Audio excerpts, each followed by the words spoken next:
everyone, welcome back to my office. My name is Abby and today I wanted to go over retirement plans. 401k, Roth IRA, traditional IRA. What does it mean to save for your retirement? What is the differences between those three retirement plans? Why do you have to save for your retirement? And how to get started with one. So a retirement plan is basically like a savings account, but it's meant to be used for when you are finished working and you can live off of this account, hopefully retired. It's money that you set aside during your working years to later live off of during your retirement. So what is a 401k? Well, a 401k is typically offered to you by your employer. So if you get a job, they will likely have a 401k plan for you, and you can choose to contribute a portion of your salary for every paycheck to go directly into your 401k before taxes are taken out. This will be important later. This means that you are saving for retirement and reducing your taxable income at the same time. So what does that mean? So every paycheck typically will have a portion taken out for taxes and a portion taken out for your 401k. And you set the amount, whether it's 1, 2, 3, 4, 5, 6, 7%, and your company may match it. So that means you basically get free money. For example, I think I put in 4% to my 401k and my company matches 4%, meaning I'm getting 8% of my paycheck into a 401k account. This reduces your taxable income because there is a portion of your paycheck going directly to the 401k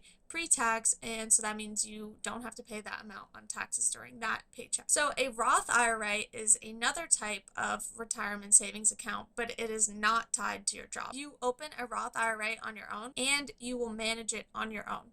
For a Roth IRA, you contribute funds that you've already paid taxes on. So when you withdraw it in retirement, you do not have to pay taxes again. This could be beneficial if you expect to be in a higher tax bracket when you're in retirement. Similar to a Roth IRA, a traditional IRA is also one that you manage yourself. The main difference is how the taxes work between a traditional and a Roth. With a traditional IRA, you contribute money before taxes are taken out, similar to how 401k works. So this can lower your taxable income now. However, you will have to pay taxes on the money used during retirement when you take it out. So the main difference between the three are the tax treatment. The main difference between a Roth versus a traditional or a 401k is when you pay taxes on the money. With a Roth IRA, you pay taxes up front, and you do not pay taxes when you withdraw the money. With a traditional IRA or a 401k, you pay taxes when you take the money out, but you do not pay taxes when you put the money in. The other difference is the employer involvement. 401ks are typically offered through your employer, and they will sometimes match the amount you contribute. And that is basically like free money for your retirement. Roth IRAs and traditional IRAs are opened by individuals, so there is no employer involvement. In a nutshell, all of these retirement plans are ways to save for your future, but they have different tax implications and rules about contributions and withdrawals. It's a good idea to do some research or speak with a financial advisor to see which one will suit you best, or if a combination of 2 or 3 of them will work the best for you.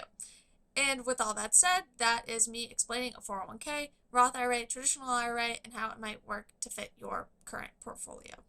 So now I want to go over how to get started with one of these retirement savings accounts. Well, many financial institutions and custodians will host your IRA for you, and you can open one there. For example, Charles Schwab, there's also Vanguard, and there are many others, which I recommend looking into, especially with a financial advisor if possible. So basically, you can reach out to them if you want to start a Roth IRA or a traditional IRA, and then you can start contributing funds right away. With a 401k, typically your company will already have one, so you just reach out to them and maybe HR to set one up. For the most part, like I said earlier, that will be a 401k, which takes funds out of your paycheck. You can decide how much you want distributed every single paycheck, and your company may even match it, like I said. Now, let's talk about the overarching question is, why should I be saving for retirement? Well, basically, right now, as you're a young person, you're basically making as much as you possibly can with hopefully as little payments possible. So at the moment, for me, for example, I'm a single person. I don't have kids. I'm not married. I don't have financial obligations like a house or children or a car payment. And that means that I have a little bit of financial freedom right now to be saving as much as possible for retirement. So that way, hopefully one day when I hit 65, 70, I can retire and live off of my savings that I've been saving throughout my entire career. Typically, financial advisors will recommend that young people put in as much as they possibly can into their 401k or IRA, but again, I would always recommend you speak with your own financial advisor and make sure that you're doing everything you can to be saving as much as you possibly can for your retirement. And I bet you will thank yourself later. IRAs and 401ks, without getting into too much detail, also have the ability to make investments. Yes, you can be saving portions of your paycheck right now for retirement, but you can also be using these funds to make investments and hopefully have them grow. Financial advisors usually recommend that younger people do riskier investments because they have a lot more time to save, and as you get older, less risk is better. But for every investment strategy, I do recommend speaking with a professional, and that is up to you. A lot of people also recommend that you use your funds, your IRA, your 401k, to make investments so that way the money can grow even more. And don't forget this functionality. Usually IRAs will not do that for you. You do have to manage this process yourself.